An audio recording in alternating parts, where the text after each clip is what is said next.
All right, we're live. If you haven't already, be sure to text deals to 585-670-6609.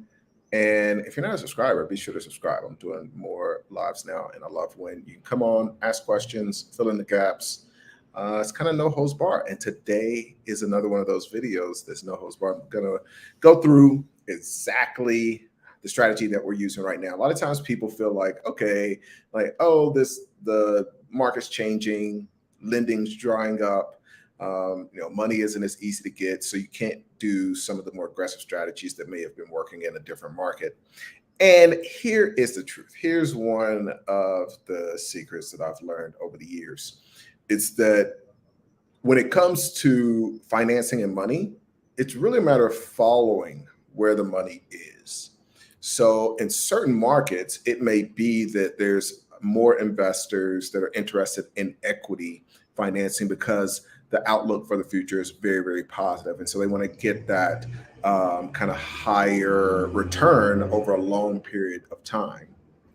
In other cases, you may be in markets where just lending is very aggressive, and there's just a lot of money that's sitting in banks, and so banks are trying to get the money out as much as possible. In those markets, it's typically going to be where interest rates are very low and that kind of thing. And then you have markets where people are a little more timid. They're not as confident about the future.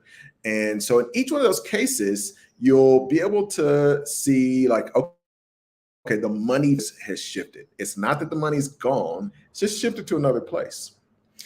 So in the first market that I described, where people are really looking towards the future, you'll see private equity funds that are getting very aggressive. We saw that in the previous market. We saw that there was just a lot of cash that was coming to the table, and because people really wanted that equity. Then we also have seen in recent time interest rates were so low that things like SBA financing was very easy, and we had a lot of transactions that closed with SBA financing. I love it. SBA was one of the ways that early on I financed deals. I tell anybody, especially when you're starting out, that is 100% the way to go. And there becomes a place where it doesn't make sense. But if you're starting right now and you don't have a ton of assets, like SBA is the way to go. Now we've shifted to a new market. And I want to tell you where we're still getting deals and getting access to financing. That market today is interest rates are obviously rising. People are a little bit more unsure about let me turn off this notification. People are a little bit more unsure about the future. It's like, okay, like we don't know what the Fed is going to do long term. We don't know what's going to happen in the economy. There's Russia. There's the new Sam Bankman-Fried, this whole deal with FTX. Like, what is going on with what's going to happen with the economy? Well, in cases like this, where the money doesn't just disappear, like the money has to go somewhere, and the money has to make money. So it has to be put into something that's going to generate money, and especially in a time right now, because the amount of cash that people have access to went from less than 2 trillion back in 2019, so about $1.9 trillion that people had to find places to invest and that kind of thing, to now being close to $5 trillion. So the money hasn't disappeared. That money is looking for places to go. And now it wants to be in places that are a little more secure. So when it comes to business financing, what that means is typically things where they can put liens against assets. So the deals that we're doing right now, and it's beautiful. One of the things that we do with Good Merger is we don't just like, oh, we're going to help you buy a business, and then you buy the business. It's like, good luck, figure out the financing, figure out the deal structure, figure out how to put everything together. We walk you by the hand. Like, we want to figure out what is the right deal for you to acquire, and then we help you find the deal, but then we want to help you structure and get access to the financing So the amazing team at Good Merger has been doing an amazing job just helping people get access to financing on deals as well, and even just people that need financing that aren't looking to acquire. So by the way, if you are interested in us helping you find a deal to buy, be sure to go to goodmerger.com, fill out the form, and we'll be happy to help you find the right deal and then get the financing. So what financing are we using right now? There are a couple that is working really well. So when you're acquiring a business, most of the time that business has assets, it has inventory, it has equipment, it has all these things that are inside of the business that you're looking to acquire. Well, the cool thing with doing things when you're buying an existing business is, unlike SBA, you don't even have to, it doesn't have to be dependent on you at all. So the financing may be a little bit more expensive, but you want to combine it with seller financing, which can be a lot less expensive. And so basically for the down payment portion, what we're doing is leveraging, sorry, there's a plane coming over. Yeah, James popped in. He says, goodmerger.com. Yes, sir. Yes, sir. Goodmerger.com. So when it comes to basically financing the down payment portion, you don't want to do this for the whole deal. So you want that seller to come to the table and be willing to finance a portion of the deal. Every deal that we're closing, even if we're helping a client do it, we really recommend it's like you want some kind of seller holdback, which does a couple things. It helps you to get the deal with a no money down deal structure. It also lowers the cost of that financing because we can negotiate what that cost of financing is going to be. And so for the down payment portion, we'll use in today's market, what we're using is one of those three or a combination of the three.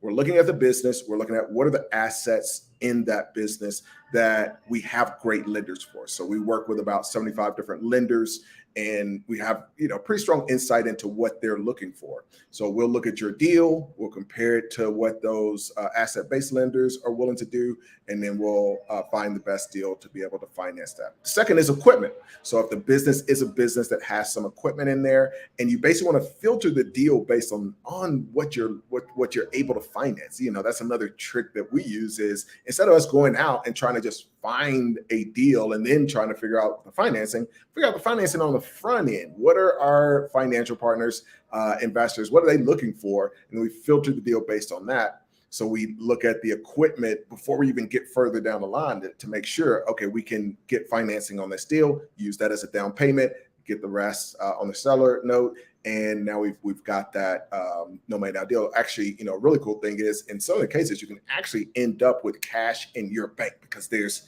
nothing better. There's nothing better than closing a deal and getting paid to buy the business. The only thing better than no money down is when you have those transactions. And and equipment is one of the unique cases where a lot of times there's enough in there and you can combine that with the rest of the deal structure to end up with cash out at closing. And then the final one is inventory. Not as I would put that number 3. Doesn't happen as often just because of the discount, but we do have an amazing partner that's doing some really great financing on furniture, fixtures. They call it FF&E, where it's a heavy focus. So most of the time when people say FF&E, the E is for equipment. There's a heavy focus on the equipment, and so what we're doing now is we can separate those two, where it's like, okay, we're going to max out the equipment over here, but then we have somebody who's doing some really amazing financing on the furniture and fixture. And so bottom line is the money hasn't gone away. It always just moves to different places. And part of our job, what we help clients do is figure out, all right, what are those places? Now let's go look for the deals that fall into where the money is. Don't try to, try to create money out of thin air. Just follow the money. Just look, oh, the money's over there. Just go there. People instead are like, okay, I want to go here. Oh, there's no money here. It's like, no, you didn't go to where the money is. So hopefully that gives you a little bit of a map to the money. Always come on here, try to give you guys some value. Let's see just a couple of comments and we'll get out of here. Alonzo Hall, the All-Star Advisor. What's up, homie? Thanks for popping in. He says salute. Did have James come in. This sounds like small LBOs. That is exactly what you're trying to do on every single transaction is a leverage buyout. You know, back when I closed my very first deal, I had to do it out of necessity. I wasn't sophisticated. I didn't know what a leverage buyout was. I just knew I got $3,000. I want to buy this business of making $50,000 a year, and I ain't got the money, so I got to figure out where to get it. And that's all the LBO is. Mr. Edwin comes in. I wish I could pronounce the first name. I don't want to butcher it, but Mr. Edwin comes in. He says, salute. Thank you so much for coming in, saying hello. Duval, what's up, homie? Great to see you. Says, how about a service business with no hard assets? So again, this is where what I'm talking about. You don't want to just go out and say, oh, I want to do this type of business. You want to look and see what are the businesses that people want to finance. This is only if you want financing. Like if you want investors, and this is a lot of what we're helping folks to realize. So a lot of times you could have a service business that doesn't have any equipment, but you have somebody in a similar industry that does have some of the things that you can finance. So it could be a similar business, but they've got some of those things that you can finance. And then you want to filter it based off of that. So it's not just like, oh, here are all the different businesses that I want to do. That's what people, and this is what gets people in so much trouble. Like people are like, when it comes to business, I know the internet and cool things say, oh, follow your passion and what do you want to do? And that kind of thing. It's like that's great for when you're rich. Like if you're rich, then great. You should just follow your passion and do whatever you want to do. If you're broke, and you don't have the money to put up for a business, then you should go and say, okay, where is the money for these businesses?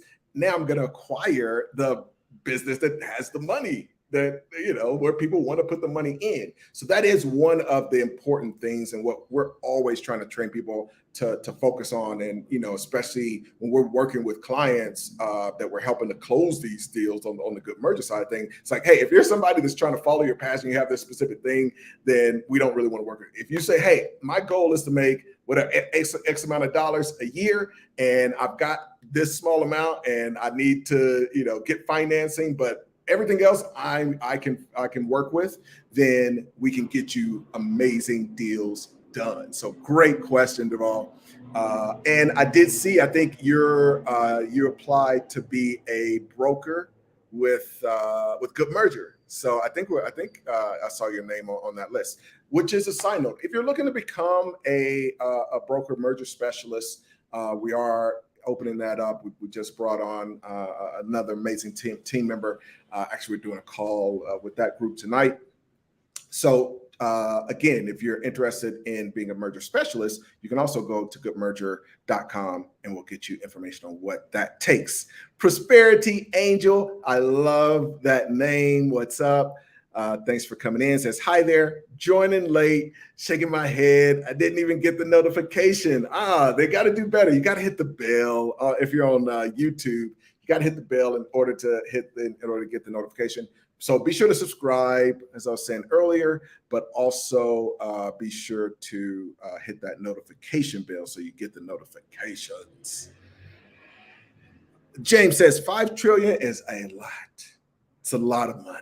So crazy. It's really crazy the amount of money out there. So it's just no excuses. So right now, and this is why I am so passionate about this, is we're just in a very unique time in history. This is after 2030, this opportunity has gone away, where we've got a unique time where there's a tremendous amount of money in the market and a tremendous amount of amazing businesses. I was just talking to Jay, one of our Good Merger specialists, and he just got off the phone with an amazing business in Nashville, Tennessee that just the numbers are absolutely incredible. It's a boomer. It's owned by a 7-year-old guy. He's got to sell it. And so you just have all of these businesses. There's so many opportunities.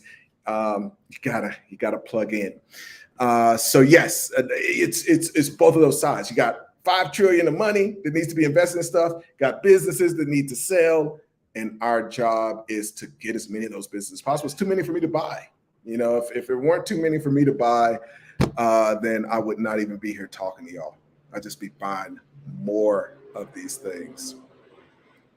So the question from James was, who needs strategies to lease option property when you can use the same exactly these same strategies that people are using for real estate, which just has a much lower ROI.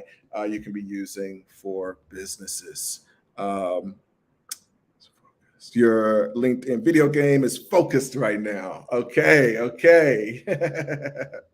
Deval agreed. Awesome. I'm glad that makes sense to you, sir, on the service business. So you really want to filter from the perspective of so it's all of these factors. What I mean? It's like you want to filter based on what you want your income goal to be, where you are financially, what your long-term plan is, as far as, is this a business I want to run forever? Is it something I just want to flip after it's paid off in 2 or 3 years? All of those things become factors. But once you start adding in like, oh, I really like, fashion, and, that's something I've always been passionate about, just all this other random stuff, then you miss out on finding that amazing deal that's going to change your financial life. Like, my goal is to get people focused on changing their financial life first. And then we can get into, oh, this is kind of the thing that I get excited about every day. All right, folks, be sure, if you're interested in doing deals, hit up goodmerger.com. We're happy to help you. If you are interested in becoming a merger specialist, feel free as well. If you're trying to just figure out buying your first business, check out dealmakersinstitute.com. And if you haven't already, subscribe, hit that notification bell button, because I love when we can get on here and have these cool conversations really quickly when I have a moment like today. So thank y'all. Talk to you soon.